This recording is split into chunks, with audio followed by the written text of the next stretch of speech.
furipe, pe atupo ai si okupale. Ine muia moia ki pe, ya fi mai ka wa fiko e. Mosi o sino kato ape, pe atupo ai si okupale.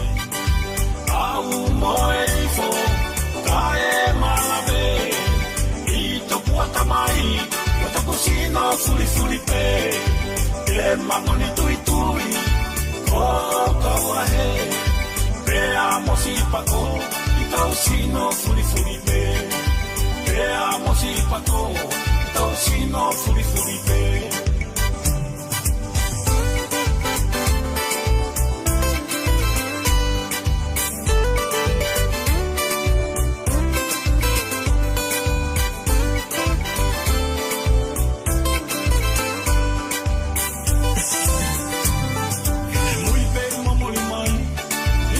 Solo kau taui, mo whakamana tu te mea furi, e tātālanga ki ai.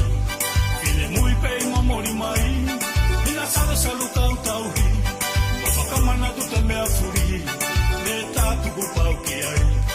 Ine mui pei lea maila, e li liula saku whangona, e la lafo noa saku whainga, pe a anu noa toku katawa. Ine mui pei lea maila, e li liula saku whangona, saku whaikuna, kae more tu toko himoa. Ili mai au ngima, ki aku whatawhata, o ke whakalongo ahi, yana tāmata ngā hoha.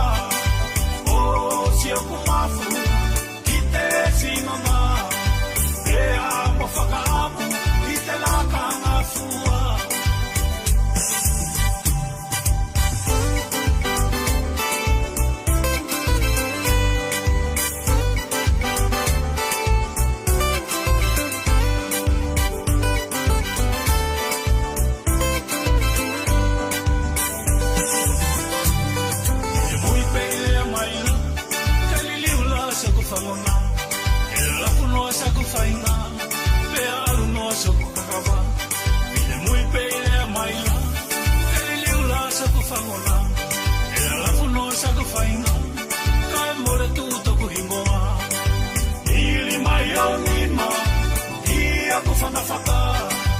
O ke whakalongo ai, yana tā mata ngā hoha.